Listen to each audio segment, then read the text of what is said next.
क़ुव्वता इल्ला बिल्लाहिल अलिय्यिल अज़ीम। औज़ु बिल्लाहि मिनश शैतानिर रजीम। बिस्मिल्लाहिर रहमानिर रहीम। अल्हम्दुलिल्लाह वस्सलातु वस्सलामु अला रसूलिल्लाह व अला आलिहि आलिल्लाह ला सिय्यमा बक़ियतिल्लाह व लअनतुल्लाहि अला अअदाइहिम अअदाइल्लाह मिन यौमिना हाज़ा इला लिक़ाइल्लाह। अम्मा बअद फ़क़द क़ालल्लाह या अय्युहल्लज़ीना आमनू कुतिबा अलैकुमुस्सियाम कमा कुतिबा अलल्लज़ीना मिन क़ब्लिकुम लअल्लकुम तत्तक़ून। अल्लाह जल्ला शानो का लाख लाख शुक्र है कि उसने हमें अपने इस मुक़द्दस महीने की बरकतों से फैज़याब होने की तौफ़ीक़ इनायत फ़रमाई। अल्हम्दुलिल्लाह हमने रमज़ान का 1/3 हिस्सा उसकी इबादत, तिलावत कुरान, दुआ, मुनाजात और उसकी मखसूस इबादत जिसे रोज़ा कहते हैं, उसमें हमने अपने ये अय्याम सर्फ किए। और रोज़े का मकसद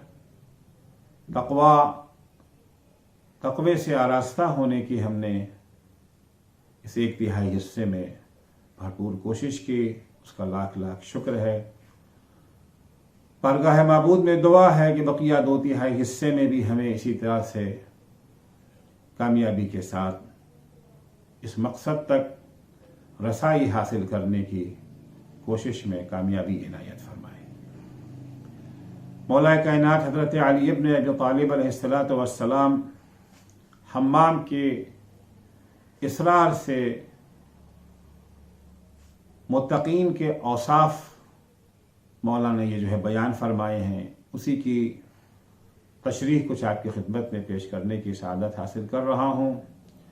मौला सिफ़ात मुत्तकीन बयान करते हुए इरशाद फरमाते हैं कि वलौलल अजलुल्लज़ी कतबल्लाहु अलैहिम लम तस्तक़िर अरवाहुहुम फ़ी अज्सादिहिम तरफ़त ऐन शौक़न इला सवाब व खौफ़न मिनल इक़ाब। अगर अल्लाह ने मौत का एक वक्त मुअय्यन न कर दिया होता तो एक लम्हे के लिए भी उनकी रूहें इनके बदन में न टिकती। सवाब हासिल करने के शौक़ की पेश नज़र और अज़ाब जहन्नम से बचने के खौफ के पेश नज़र, अज़ाब जहन्नम का खौफ और जन्नत का शौक़ उन्हें एक लम्हे के लिए भी इस दुनिया में रहने की इजाज़त न देता अगर मौत का वक्त मुकर्रर और मुअय्यन न होता। इसकी वज़ाहत के लिए 3 नुक्तों की वज़ाहत ज़रूरी है।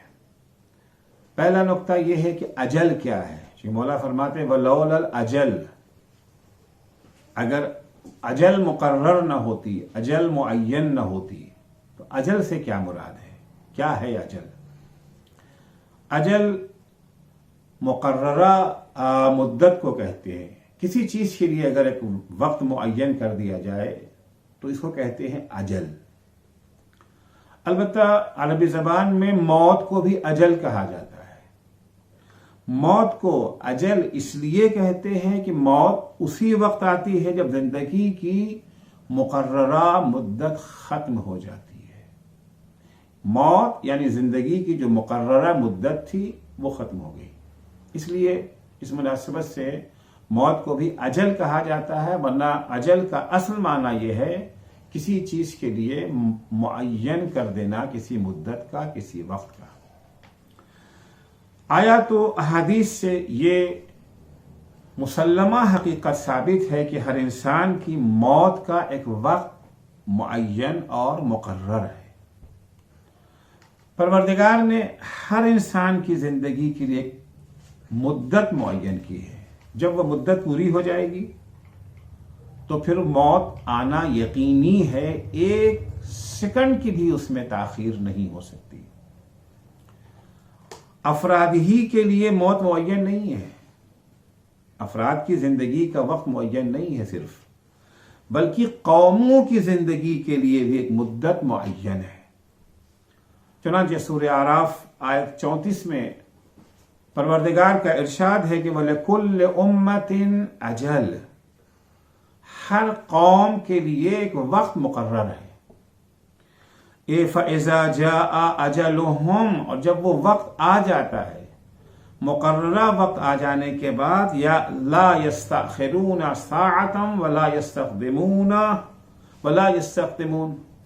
जब वो वक्त आ जाता है तो फिर ना एक लम्हे के लिए वो वक्त टल सकता है और ना एक लम्हा पहले वो वक्त खत्म हो सकता है। ना वक्त टलेगा आ जाने के बाद, जब उनकी जिंदगी का, कौमों की जिंदगी का वक्त खत्म हो गया तो उनका सफ़े हस्ती से मिट जाना यकीनी है। आमतौर से कौमों की मौत का सबब,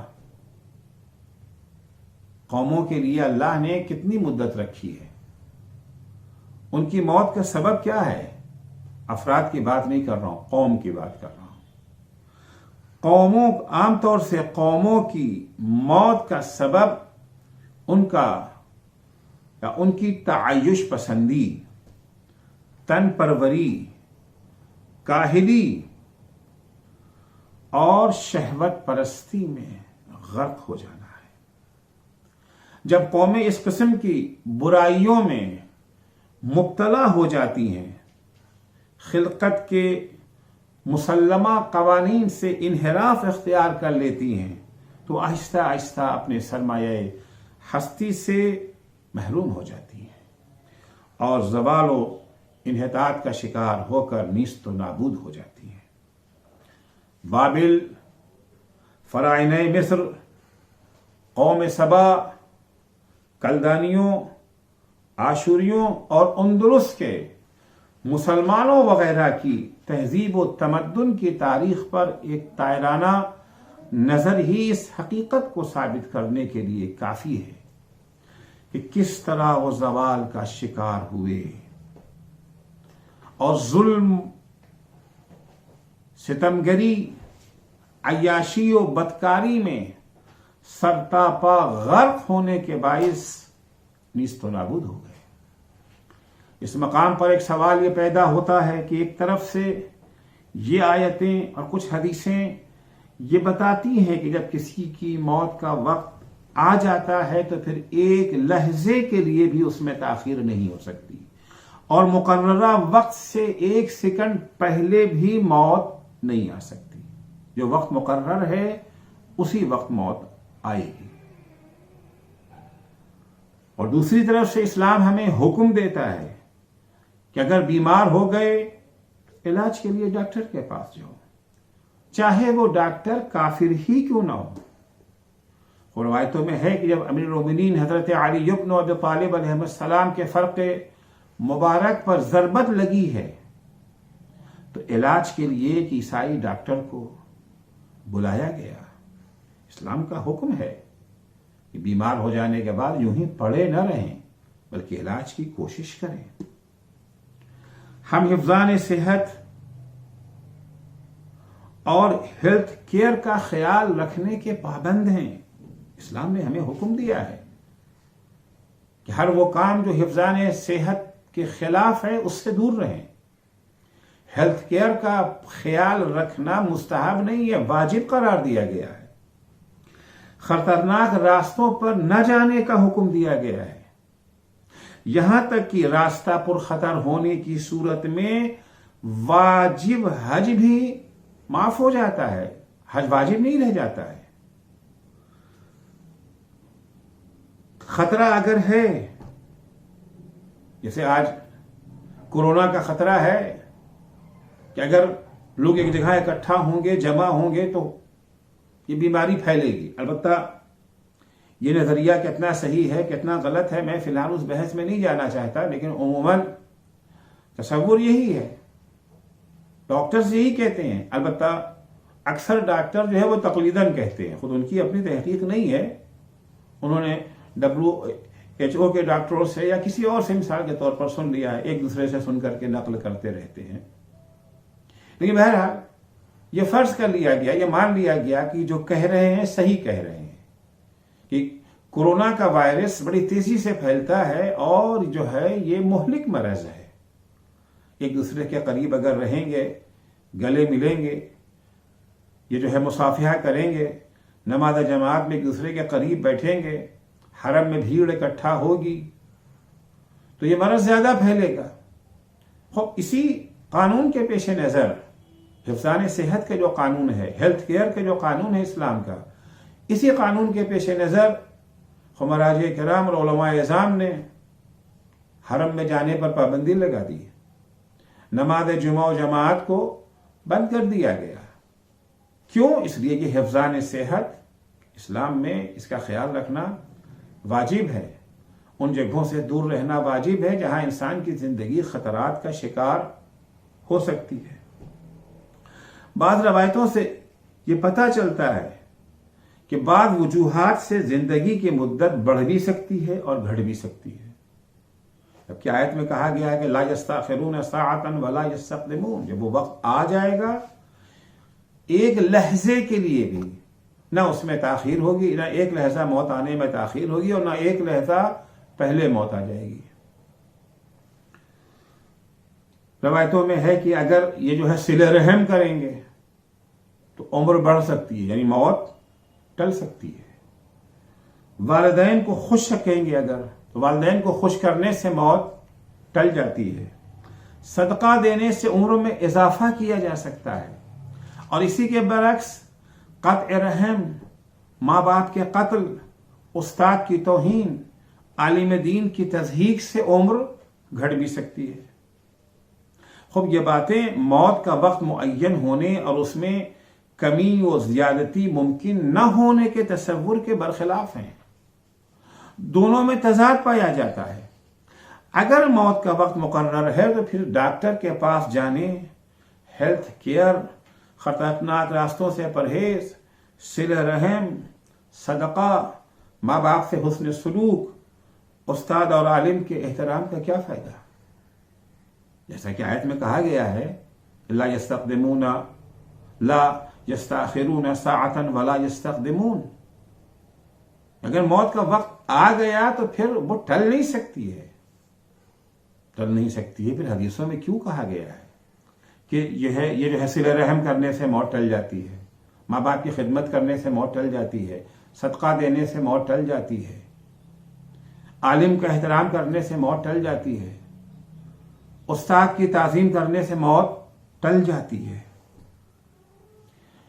बहरहाल अहम सवाल है, मगर अल्हम्दुलिल्लाह इस सवाल का जवाब भी हदीसों में ही मौजूद है। देखिए, मौत का वक्त यकीनन मुकर्रर और मुअय्यन है, लेकिन मौत के लिए मुकर्ररा वक्त दो किस्म का है। अजल है, जब वो अजल आ जाएगी तो उसमें ताखीर न होगी, लेकिन खुद ये अजल जो है वो दो किस्म की है। मौत का जो वक्त मुकर्रर है, ये दो किस्म का वक्त मुकर्रर है। अगर वो वक्त आ गया तो फिर जाहिर सी बात है कि मौत न टलेगी। लाख सदका दें, लाख खैरात करें, लाख सिले रहम करें, लाख माँ बाप का एहतराम करें, लाख उस्ताद और आलिम के साथ इज्जत से पेश आते रहें। तो अजल दो किस्म की है। मौत का वक्त मुकर्रर है, मगर ये वक्त मुकर्रर दो किस्म का है।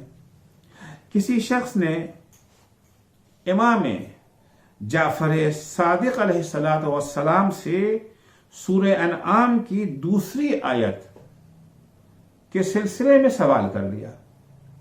इस आयत में है कि हुवल्लज़ी खलक़कुम मिन तीनिन सुम्मा क़ज़ा अजलन व अजलुम मुसम्मा इंदहु सुम्मा अंतुम तमतरून।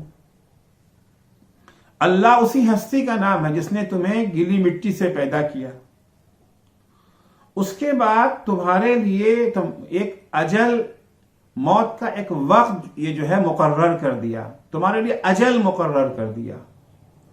वो अजल मुसम्मा इंदहु, और अजल मुसम्मा अल्लाह के पास है। सुम्मा अंतुम तमतरून, उसके बावजूद तुम अल्लाह के बारे में शक करते हो? इस आयत शरीफा में दो अजल का तस्करा हुआ है, एक सिर्फ अजल और एक है अजल मुसम्मा। तो किसी शख्स ने इमाम मोहम्मद बाक़िर अलैहिस्सलातु वस्सलाम से सवाल किया कि मौला यहां दो अजल का तस्करा है, अजल और अजल मुसम्मा, इससे क्या मुराद है? क्यों खुदा ने यहां दो अजल का जिक्र किया है? हजरत ने जवाब दिया, हुमा अजलान।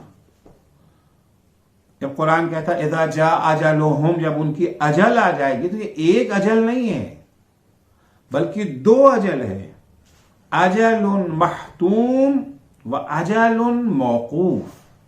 एक मुतलक अजल है, एक मशरूत अजल है, एक कंडीशनल अजल है और एक अनकंडीशनल अजल है।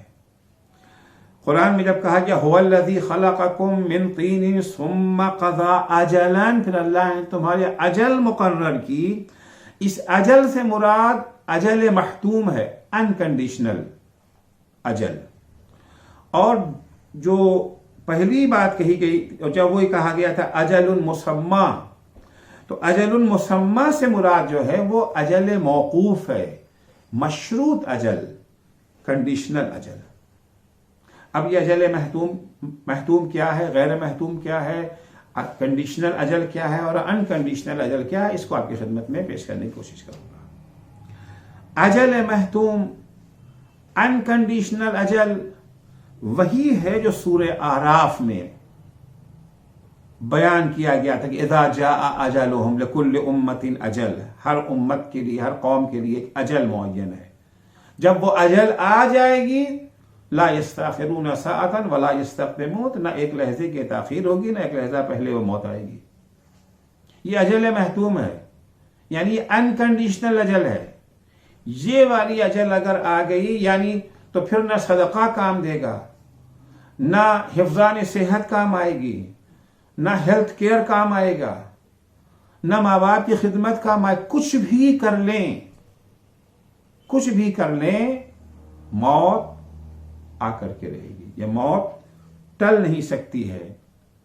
और इसी तरीके से वो जो मौला ने अभी अपने खुतबे में बयान किया है कि अगर वो अजल मुअय्यन न होती तो उनका बदन एक लम्हे के लिए भी, उनकी रूह एक लम्हे के लिए भी इनके बदन में न टिकती। वलौलल अजल अल्लज़ी कतबल्लाहु अलैहिम, कि यहाँ पर भी मुराद वही अजल हतमी है, अजल महतूम है, अजल मुतलक है, अनकंडीशनल अजल है कि इसे कोई बदल नहीं सकता।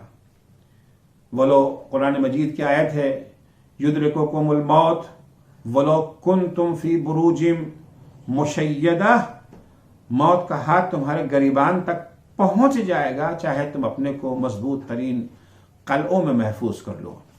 हिफ्ज़ान सेहत का पूरा ख्याल रखा, बिल्कुल साफ सुथरा माहौल में जहां कोई पॉल्यूशन नहीं पाया जाता, बेहतरीन पानी का इंतजाम है, हिमालय की चोटी पे जाकर के महल बना लिया है, बिल्कुल पॉल्यूशन फ्री एरिया है, डॉक्टरों की मजबूत तरीन काबिल तरीन डॉक्टरों की टीम वहां मौजूद है इलाज और मुआवजे के लिए, ताकतवर तरीन बॉडीगार्ड फराहम कर लिए हैं, कहीं से कोई हमला न, किसी किस्म का कोई खतरा नहीं। लेकिन अगर अजल महतूम का वक्त हो गया है, अगर अनकंडीशनल अजल का वक्त आ गया है, तो फिर कोई चीज भी इंसान को मौत से बचा नहीं सकती है। युद्रिकुकुमुल मौत वलो कुन्तुम फी बुरूजिम मुशय्यदा।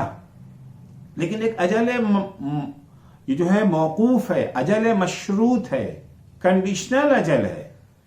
इस कंडीशनल अजल को सदक़े वगैरह से टाला जा सकता है। खुदावंद व तआला ने मसलन मुअय्यन कर दिया कि मोहम्मद अस्करी, तुम 11 माह रमजान को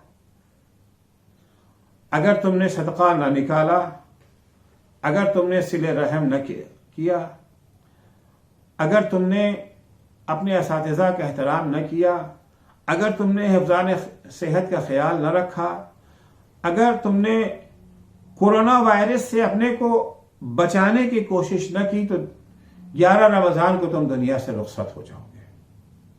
11 रमजान तुम्हारी जिंदगी का आखिरी दिन है, लेकिन शर्त यह है कि ये काम अगर तुमने न किया, अगर तुमने सदका दे दिया, अगर तुमने सिले रहम कर दिया, अगर तुमने अपने उस्ताद का एहतराम कर लिया, अगर तुमने अपने को वायरस से महफूज रखा, अगर बीच सड़क के ऊपर रास्ता चलने की कोशिश न की, तो तुम महफूज रह जाओगे। अजल अल्लाह ही ने मुकर्रर किया है। 11 रमजान की तारीख अल्लाह ने मुकर्रर किया है कि 11 रमजान को 65 बरस की उम्र में तुम्हारी मौत आनी है, जिंदगी खत्म हो जाएगी। शर्त यह है कि ये काम अगर तुमने न किया, लेकिन अगर ये काम कर लिया तो तुम्हारी जिंदगी बरकरार रहेगी। तो इस अजल मौकूफ को टाला जा सकता है। देखिए यहां पर एक चिराग की ये जो है मिसाल मैं दे करके इसको वाजे कर दूं कि ये कंडीशनल मौत क्या है, अनकंडीशनल मौत क्या है। लैंप, रोशनी का लैंप जो हुआ करता था पुराने जमानों में, उसका इस्तेमाल किया जाता था। आज भी हमारे यहाँ छोटे शहरों में या देहातों में जहां बिजली का कोई हिसाब नहीं है, कभी आती है कभी चली जाती है, तो आज भी वहां लैंप इस्तेमाल होता है। लैंप बनाया गया, लैंप में क्या होता है, तेल डाला जाता है, बत्ती होती है। हर लैंप की एक कैपेसिटी होती है। इसके अंदर जो तेल डाला गया है, मिसाल के तौर पर यह तेल 8 घंटे के लिए है, 6 घंटे के लिए है, 4 घंटे के लिए है। गोया इस चिराग की एक उम्र मुअय्यन कर दी गई, एक जिंदगी मुअय्यन है और एक उसकी मौत का यानी बुझ जाने का वक्त मुअय्यन है। यह चिराग 4 घंटे के बाद बुझ जाएगा, यह चिराग 6 घंटे के बाद बुझेगा, यह चिराग 10 घंटे के बाद बुझेगा, जो तेल उसके अंदर रखा गया है। जब 4 घंटे की कैपेसिटी वाला चिराग जब 4 घंटा हो जाएगा तो 4 घंटे के बाद ये चिराग बुझ जाएगा। आप लाख इसकी हिफाजत करें, हवाओं से बचाएं, बच्चों के हाथ से बचाएं, कहीं वो हाथ मार के बच्चों को ये जो है बच्चे इस चिराग को ये जो है गिरा ना दें, बुझा ना दें। सारा एहतमाम हिफाजत का आपने कर लिया, लेकिन जब वो 4 घंटा या 6 घंटा या 8 घंटा जो उसकी मुकर्ररा मुद्दत थी, जब वो पूरी हो जाएगी तो ये चिराग खुद ब खुद बुझ जाएगा। लाख कोशिशों के बावजूद इसे बचा नहीं सकते हैं। ये इसकी हतमी अजल है, ये इसकी अनकंडीशनल अजल है, ये इसकी मुतलक अजल है।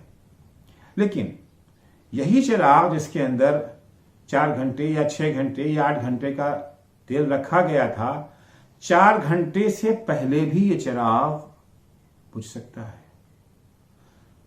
अगर 2 घंटे के बाद किसी बच्चे ने आकर के हाथ मार दिया और चिराग नीचे गिर गया, तेल तो इसमें 4 घंटे, अगर बच्चे ने हाथ न मारा होता तो ये 4 घंटे तक चिराग जलता।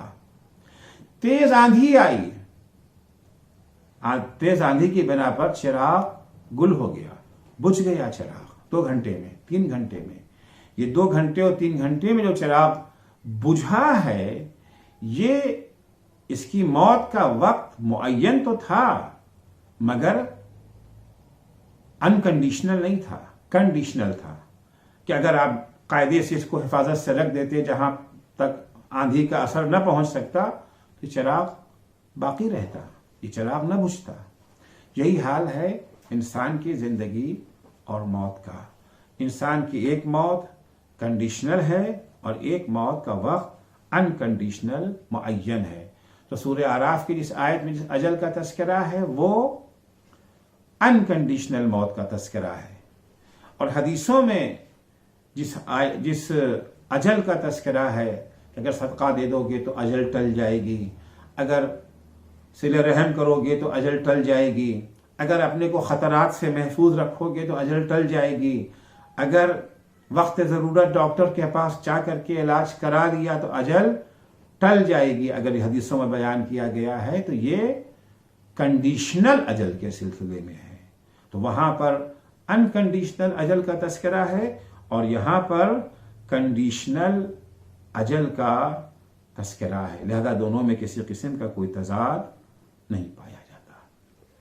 ये एक नुक्ता था जो इस सिलसिले में वाज़ेह करना था। दूसरा नुक्ता जिसकी वजाहत ज़रूरी है वो ये है कि इंसान की तरबियत में क़यामत पर ईमान की कितनी अहमियत है। हम इंसान को एक अच्छा इंसान बनाना चाहते हैं, क्राइम से पाको पाकीज़ा इंसान बनाना चाहते हैं, एक ऐसा इंसान जो खुद गरजी और खुद परस्ती का शिकार न हो, एक ऐसा इंसान जिसकी निगाहें दूसरों के मालो दौलत की तरफ न हो। ऐसे इंसान को संवारने और बनाने के लिए क़यामत पर यकीन और क़यामत पर ईमान बहुत अहम है। ये अकीदा, क़यामत का अकीदा, ये अकीदा हमें गुनाहों से बचाने और हमारी तरबियत में बहुत अहम असर रखता है। देखिए, हकीकत यह है कि समाज और उसमें रहने वाले अफराद की तरबियत व परवरिश में मबदा और मआद पर ईमान को कलीदी हैसियत हासिल है। मबदा से क्या मुराद है और मआद से क्या मुराद है? मबदा पर ईमान यह है कि कायनात खुद ब खुद पैदा नहीं होगी। हमारा ये अकीदा, ये नजरिया कि कायनात खुद ब खुद पैदा नहीं हो गई, बल्कि इसका एक खालिक है जो आलिम भी है और कादिर भी। हम हर लहजा उसकी निगाहों के सामने है। वो हमारी नियतों से भी आगाह है। वो हमसे, हमारी रगे गर्दन से भी ज्यादा करीब है। और उसने ये कायनात बेमकसद नहीं पैदा की है। उसने हमारे लिए एक नस्बुल ऐन और एक निजामुल अमल और एक रोड मैप बनाया है, जिसके मुताबिक हमें जिंदगी बसर करने का हुक्म दिया है। और क़यामत पर ईमान का मतलब यह है कि हमारी जिंदगी इसी दुनिया तक महदूद नहीं है, बल्कि एक दिन आएगा जब हमें दोबारा कब्रों से उठाया जाएगा और फिर हमें हमेशा के लिए जिंदा रखा जाएगा। हमारे एक एक अमल और एक एक एक्शन का हिसाब लिया जाएगा। हमारे अच्छे कामों का बेहतरीन इनाम दिया जाएगा और बुरे कामों की भयानक सजा दी जाएगी। न हम उस इनाम को तसव्वुर कर सकते हैं और न अजाब की सख्तियों को तसव्वुर कर सकते हैं। हमारी छोटी सी छोटी नेकी और छोटी से छोटी बुराई की सजा और जजा मिलकर रहेगी। वमन यअमल मिस्काल ज़र्रतिन खैरन यरह वमन यअमल मिस्काल ज़र्रतिन शर्रन यरह। हम इस जिंदगी में जो बोएंगे उस जिंदगी में वही काटेंगे। क़यामत के दिन हमारा हिसाब करने वाले फरिश्तों से कोई भूल चूक नहीं होगी। वो अदल और इंसाफ के सिवा कुछ नहीं सोचते। उस दौर में कदम रखने के बाद न हम किसी बुराई की तलाफी कर सकते हैं और न नेक आमाल में इजाफा कर सकते हैं। बुराइयों की तलाफी का इम्कान इसी जिंदगी में है, नेकियों में इजाफे का इम्कान और गुंजाइश इसी जिंदगी में है। इस जिंदगी के खत्म हो जाने के बाद, मर जाने के बाद, जब दूसरी नई और अबदी जिंदगी हमारी शुरू होगी, वहां अब नताइज भुगतना है। अब वहां अमल का मैदान नहीं है, जजा और सजा का मौका है। अगर इस मबदा व माद पर यकीन हो जाए तो यही अकीदा इंसान की तरबियत और उसे बुराइयों से बचाने के लिए काफी है। मबदा व माद पर ईमान उसूल दीन का दो असासी और बुनियादी रुकन है। अगर उसूल दीन में ये दोनों अकीदे नहीं पाए जाते तो उसकी कोई हैसियत नहीं है। और अगर उसूल दीन ही न होंगे तो जड़ के बगैर शाखों, पत्तों और फूलों की बका और दवाम नामुमकिन है। इसीलिए कुरान मजीद में अक्सर मकामात पर अमल सालेह का तस्करा ईमान के बाद हुआ है। 50 से ज्यादा मकामात पर है अल्लज़ीना आमनू व अमिलुस सालिहात, जो लोग ईमान लाए और अमल सालेह बजा लाए, क्योंकि अमल सालेह ईमान ही का फल है। अगर हाथ पैर आंख कान जबान गुनाह में मसरूफ है तो उसकी वजह यह है कि जड़ ही कमजोर है, खुद या मबदा पर ईमान नहीं है या माआद पर ईमान नहीं है। मबदा और माआद पर ईमान न होना यानी हमारी जिंदगी का जो दरख्त है उसकी शाखें सूखी हुई हैं।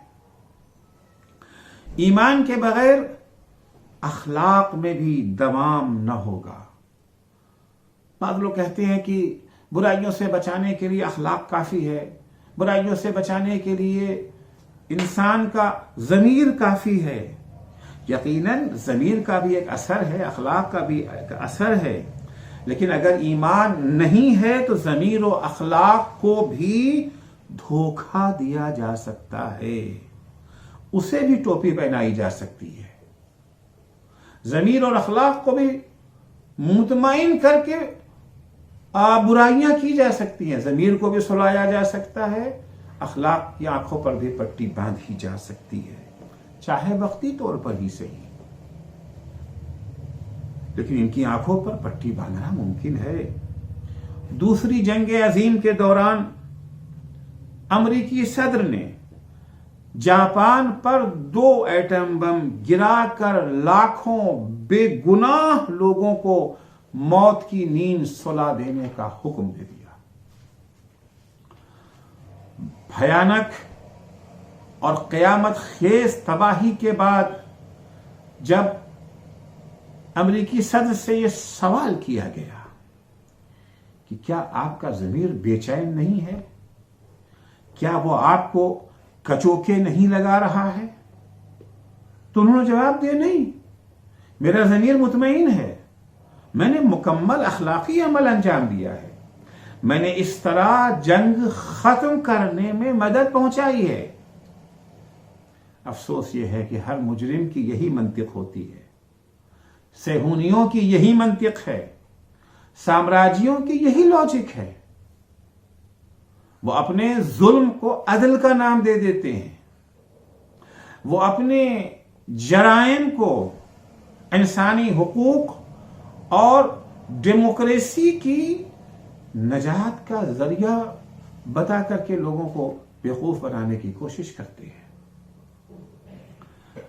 इल्म और तरबियत के जरिए एक हद तक इंसान को कंट्रोल किया जा सकता है, लेकिन अगर मबदा और माआत पर ईमान नहीं है तो बुहरानी हालात में उसके अंदर सोया हुआ दरिंदा जाग उठेगा।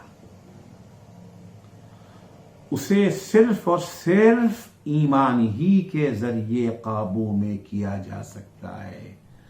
तन्हा इल्म और तरबियत में इतनी ताकत नहीं है कि वो बुहरानी हालात में इंसान को काबू कर सके। लेकिन अगर मबदा और माआद पर ईमान है तो खतरनाक से खतरनाक हालात में भी इंसान अपने को काबू कर सकता है। मशहूर वाकया है, इमाम मूसा काज़िम अलैहिस्सलाम के एक सहाबी थे, एक चाहने वाले थे, एक मुहिब थे जिनका नाम अली इब्न यक़ीन है। वो हारून के वजीर भी थे, तक़िये के आलम में थे, मुहिब अहले बैत थे, शिय्ई अमीरुल मोमिनीन थे। एक दिन उनके पास एक शिया आता है, इब्राहिम जम्माल नामी एक शिया आता है, और आने के बाद अपनी कोई उसकी मुश्किल थी जो उनसे ये जो है बयान करना चाहता था। अब नहीं मालूम उस वक्त क्या हालात थे, कैसे थे, क्या उनका मूड कैसा था कि बहरहाल उन्होंने उससे मिलने से इनकार कर दिया, उसकी बात नहीं सुनी, भगा दिया उसे। इसकी खबर इमाम को हो गई। जब वो एक दफ़ा मदीने आए अली इब्न यक़ीन और इमाम से मुलाकात के ख्वाहिशमंद हुए तो इमाम ने उनसे मिलने से इनकार कर दिया। जब उन्होंने सबब पूछा, वजह पूछी, मौला इस नाराज़गी का क्या सबब है, तो इमाम ने फरमाया, जब तुम्हारे पास हमारे शियों के लिए वक्त नहीं है तो हमारे पास तुम्हारे लिए वक्त नहीं है। अली इब्न यकीन ने शर्मिंदगी का इजहार किया, मौला गलती हो गई, माफ़ कर दे। मौला ने कहा नहीं, जब तक वो शिया माफ़ ना करेगा तब तक मैं तुम्हें माफ़ नहीं कर सकता। जिसका दिल तुमने दुखाया है, जिसे तकलीफ तुमने पहुंचाई। कहा मौला मैं तैयार हूँ। किस्सा मुख्तसर ये कि, बहुत लंबी दास्तान है, किस्सा मुख्तसर ये कि अली इब्न यकीन इब्राहिम में जम्माल के दरवाजे पर पहुंच गए, दख्ल बाब किया, पूछा कौन? कहा अली इब्न यकीन। इब्राहिम जम्माल कहते हैं आपको हमसे क्या ताल्लुक? कहा तुम्हें खुदा की कसम है, दरवाज़ा खोलो, मुझसे बात करो। इब्राहिम बिन जम्माल बाहर निकले, देखा कि हाथ जोड़े खड़े हुए हैं। इब्राहिम मुझे माफ़ कर दो, मुझसे गलती हो गई, मैंने उस वक्त तुम्हारी तरफ ध्यान नहीं दिया, तुम्हारा दिल दुखाया। जब तक तुम मुझे माफ़ ना करोगे मेरा मौला मुझे माफ़ ना करेगा। इब्राहिम बिन जम्माल कहते हैं ठीक है जाओ, मैंने तुम्हें माफ़ किया। क्या ऐसे नहीं, मैं अपना रुखसार ज़मीन पर रखता हूँ, तुम अपना पैर मेरे रुखसार पर रख के कहो कि इब्राहिम, कहो कि अली इब्न यकीन जाओ, मैंने तुम्हें माफ़ कर दिया। इब्राहिम जम्माल तैयार नहीं होते हैं ऐसा करने के लिए, वो उन्हें कसम दिलाते हैं तुम्हें खुदा की कसम है कि तुम इस तरह से करो। चनांचे तैयार हो गए इब्राहिम जम्माल। अली इब्न यकीन ने अपना रुखसार ज़मीन पर रखा, अली इब्न यकीन ने अपना रुखसार ज़मीन पर रखा, इब्राहिम जम्माल ने अपना पैर उनके रुखसार पर रख के कहा जा तुझे माफ़ किया। एक वज़ीर, अभी हारून की दरबार का वज़ीर, जितनी बड़ी हुकूमत थी हारून की, आज उसमें दर्जनों हुकूमतें हैं। वज़ीर का मतलब उस वक्त होता था वज़ीर आज़म, खलीफा के बाद, बादशाह के बाद सारे इख्तियारात उसी के होते थे। इतना इक़्तिदार रखने के बावजूद अगर इतनी तवाज़ु, इतना इनकिसार और इस तरह से एक मामूली इंसान से माफ़ी मांगने के लिए अगर तैयार हैं तो ये मबदा और मआत पर ईमान का ही असर और नतीजा है।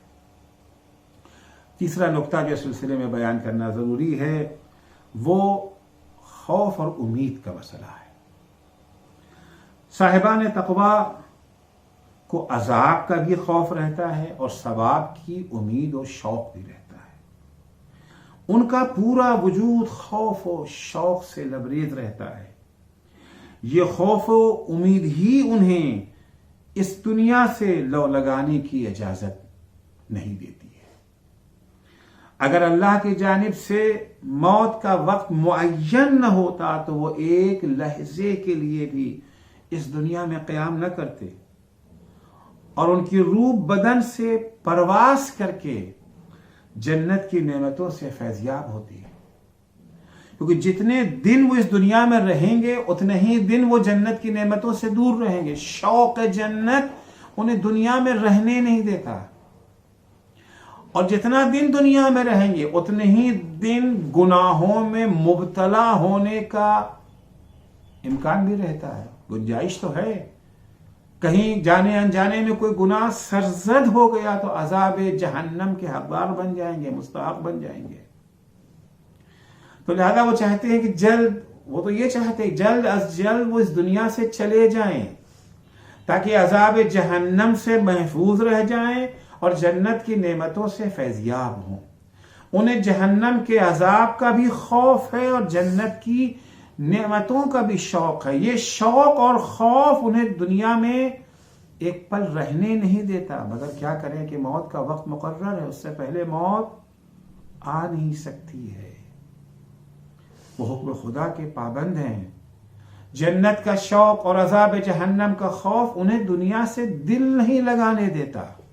दुनिया की रंगीनियां उनके लिए बेरंग हो जाती हैं, दुनिया के लज्जतें उनके लिए बेमाना हैं। दुनिया का इक़्तिदार, दुनिया के का मकान, बिल्डिंग, गाड़ी, खाना, ये सब उनके लिए बेमाना हो जाता है। उनके लिए इन चीजों में कोई लज्जत ही नहीं रह जाती है। खौफ उम्मीद की इन दोनों ताकतों का इंसान के वजूद में बराबर बराबर रहना जरूरी है। अगर ये दोनों ताकतें, खौफ और उम्मीद, अगर दोनों एक्टिव हैं तो इंसान एक सालिम इंसान होगा। इंसान कल्ब सलीम का मालिक होगा। और अगर खुदा न खास्ता इनका तवाजुन ये जो है बिगड़ गया तो इंसान की रूहानी मौत यकीनी है। जिस्म, जिस तरह से हमारे जिस्म में दो कुव्वतें, दो किस्म के नर्व बराबर बराबर से एक्टिव हैं, अगर ये दोनों नर्व बराबर बराबर से एक्टिव न हो तो हमारी जिस्मानी जिंदगी को खतरा लायक हो जाता है। दो तरह के नर्व हमारे बदन के अंदर पाए जाते हैं, एक सिंपैथिक नर्व है और दूसरा पैरासिम्पैथेटिक नर्व। ये दो किस्म के नर्व हमारे यहां हैं। सिंपैथेटिक नर्व हरकत में लाता है और पैरासिम्पैथेटिक नर्व उसे कंट्रोल करता है। अगर सिंपैथेटिक नर्व गालिब हो जाए और पैरासिम्पैथेटिक नर्व जो है ये मगलूब हो जाए तो दिल की धड़कन बढ़ जाएगी और मौत का खतरा सामने आ जाएगा। ये दोनों कुव्वतें हमारे अंदर जरूरी हैं। अलबत्ता ये सिर्फ दिल के लिए नहीं, हमारे पूरे वजूद में ये दोनों कुव्वतें पाई जाती हैं। हमारे वजूद ही में नहीं बल्कि पूरी कायनात में ये दो कुव्वतें हैं। इन्हीं दो कुव्वतों के सारे पूरा निजाम चल रहा है। एक कुव्वत जाज़िबा, एक कुव्वत दाफ़िआ।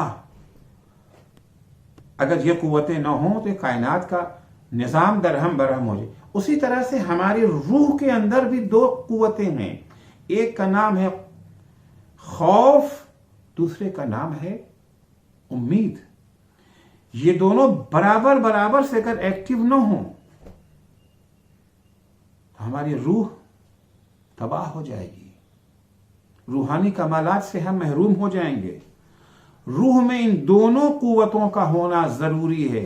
एक कुव्वत हरकत में लाने वाली कुव्वत है, दूसरी कुव्वत हमें गुनाहों से रोकने वाली कुव्वत है। एक हरकत में लाने वाली कुव्वत अमल पर आमादा करने वाली कुव्वत है। इसी को उम्मीद और रजा कहते हैं। रहमते इलाही की उम्मीद, अच्छे अमाल के इनाम पाने का शौक, और दूसरी ताकत ये जो है वो बुराइयों से रोकने वाली कुव्वत है जिसे खौफ कहते हैं। अपने बुरे अमाल की सजा का खौफ और वहां पर अपने अच्छे अमाल के इनाम पाने का शौक। इन दोनों कुव्वतों को शाना बशाना एक्टिव रहना चाहिए। अगर सिर्फ उम्मीद रहमत होगी तो ये उम्मीद इंसान को गुनाह की वादी में ढकेल देगी। इसी उम्मीद के सहारे कि अल्लाह अरहमुर राहिमीन है, गफ्फारुज़ ज़ुनूब है, इंसान हर किस्म का गुनाह करने के लिए तैयार हो जाएगा। गुनाह से बचाने के लिए, जहां गुनाह से ये जो है बचाने के लिए, महफूज रहने के लिए जहां उम्मीद रहमत जरूरी है, वहीं पर अजाब जहन्नम का खौफ भी जरूरी है। गाड़ी को आगे बढ़ाने के लिए एक्सीलेटर भी चाहिए और ब्रेक भी चाहिए। उम्मीद रहमत एक्सीलेटर है और खौफ अजाब ये जो है ब्रेक है। किसी गाड़ी में अगर सिर्फ एक्सीलेटर हो और ब्रेक ना हो तो जाहिर सी बात है वो गाड़ी सालिम नहीं रह सकती। इसी तरह से अगर गाड़ी में सिर्फ जो है ब्रेक हो, एक्सीलेटर ना हो, वो गाड़ी आगे नहीं बढ़ सकती है। इस्लाम ने किसी को भी खौफ हो उम्मीद की इन दोनों कुव्वतों से मुस्तस्ना नहीं रखा है। चाहे उसने तमाम जिन्नो इंस की इबादत के बराबर इबादत ही क्यों ना अंजाम दी हो, फिर भी उसे खौफ रहना चाहिए। और अगर उसने तमाम जिन्नो इंस के गुनाह के बराबर गुनाह किया हो, फिर भी उसे उम्मीद रहमत रखना चाहिए।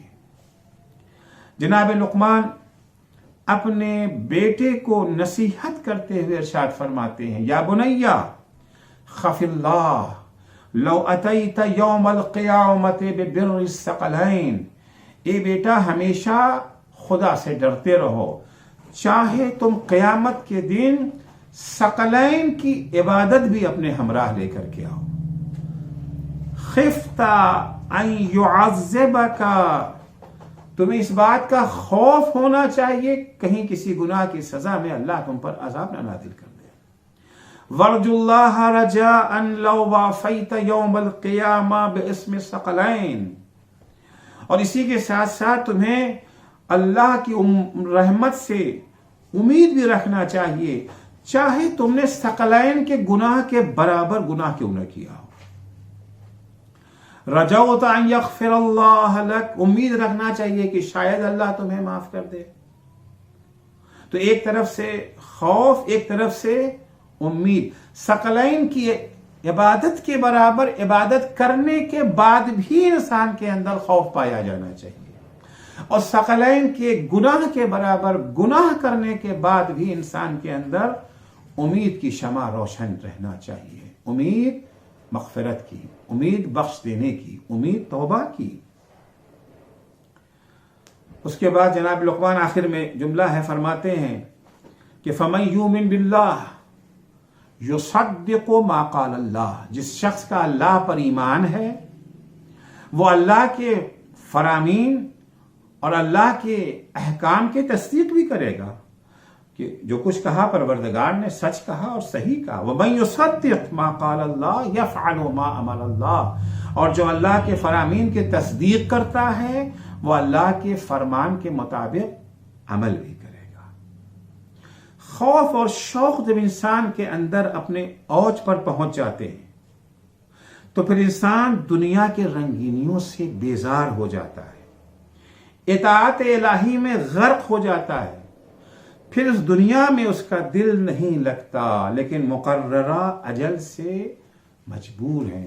इसी जुमले को मौला कायनात ने मुत्तकीन के सिफात के तौर पर बयान फरमाया है कि वलौलल अजलुल्लज़ी कतबल्लाहु अलैहिम लम तस्तक़िर अरवाहुहुम फ़ी अजसादिहिम तरफ़ता ऐन शौक़न इलस्सवाब व ख़ौफ़न मिनल इक़ाब, सवाब के शौक और अज़ाब और इक़ाब के खौफ की वजह से एक लम्हे के लिए भी उनकी रूह उनके बदन में न टिकती अगर वो मुकर्ररा वक्त न होता जो अल्लाह ने मौत के लिए मुअय्यन किया है। लिहाजा साहिबान तक़वा को मौत का सिर्फ ये कि खौफ नहीं होता, बल्कि वो आशिक होते हैं मौत के, वो तालिब मौत होते हैं। इमामुल मुत्तकीन हज़रत अली इब्न अबी तालिब अलैहिस्सलातु वस्सलाम फरमाते हैं वल्लाह लब्नु अबी तालिब आनसु मिनल मौत मिनत तिफ़्ल बिसदी उम्मे, जितना बच्चा अपने माँ के सीने से मानूस होता है अली उससे ज्यादा मौत से मानूस है। दूसरे मकाम पे फरमाते कि वल्लाहि मा फजअनी मिनल मौत वारिदुन करहतहु वला तालिउन अनकर, तो खुदा की कसम जब कभी मौत मेरे सामने आए, इस आने वाली मौत मुझे नापसंद नहीं होगी। वमा कुन्तु इल्ला कक़ारिबिन वरद व तालिबिन वजद, जब भी मौत हमारे सामने आएगी तो मेरी हालत उस शख्स के मानंद होगी जो रात की तारीकी में पानी ढूंढता फिर रहा हो, अचानक उसे पानी मिल जाए, कितनी खुशी उसे होती है। जो हाल उसका होगा वही हाल मेरा है। यही वजह है कि जब 19 माह रमजान की सहर में इब्न मुलजिम ने मौलाए कायनात के सर अक़दस पर ज़रबत मारी है तो मौला की ज़बान से जो जुमला निकला वो यही था, फुज़्तु व रब्बिल काबा, रब काबा की कसम अली इस दुनिया से कामयाब जा रहा है। खुदावंद मुताल से दुआ है कि बार इलाहा तो हम सबको ये तौफीक इनायत फरमा कि हमारे अंदर जन्नत का शौक और जहन्नम का खौफ बराबर से इसकी हुकूमत कायम रहे। हमें जन्नत का शौक भी हो शिद्दत के साथ और जहन्नम का खौफ भी उसी शिद्दत के साथ हो, ताकि हम कभी मौत से न डरें बल्कि हमेशा मौत का इस्तक़बाल करने के लिए लहजा शुमारी करते हुए तैयार रहें। वस्सलामु अलैकुम व रहमतुल्लाहि व बरकातुहू।